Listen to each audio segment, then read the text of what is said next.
My name is Madhumita Mistry. তুমি অথরিটির participate Yes. Elimination round হ্যাঁ, ফার্স্ট এলিমিনেশন রাউন্ড। এক্সপিরিয়েন্স হচ্ছে অদ্রিজা এমন একটা জায়গা যেখানে সবাই আসতে চাইবে আমার মনে হয়। আমার তো খুবই ভালো লাগছে অদ্রিজা এখানে এসে এখানে পার্টিসিপেট হিসেবে মানে গ্রহণ করে খুবই ভালো লাগছে। তো মেন হচ্ছে ট্রেনিং, যেটা সঞ্চিতা দি আমাদের দিয়েছে। সঞ্চিতা দি ইজ অপূর্ব, কোনো কথাই হবে না। সঞ্চিতা দি ট্রেনিং না হলে আমরা হয়তো এত সুন্দর ওয়ার্ক করতে পারতাম না বা কিছুই আনসার করতে পারতাম না। সব ক্রেডিট যাবে সঞ্চিতা দিকে, খুবই ভালো গ্রুমার।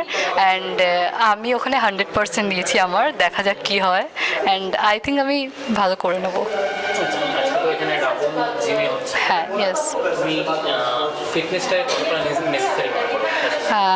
ওখানেও আমাকে এটাই জিজ্ঞাসা করা হয়েছে যে ফিটনেস আমার কাছে কতটা ইম্পর্টেন্ট। অ্যান্ড আমি বলেছি যে হেলথের থেকে আমার কাছে ফিটনেস হচ্ছে, আমি ওয়ার্ক করতে পছন্দ করি সবচেয়ে বড় কথা। অ্যান্ড ওয়ার্ককে আমি তো 70% রাখবো। অ্যান্ড ওয়ার্ক যদি না করি আমি তো কিছুই করতে পারবো না। Best of luck. Thank you.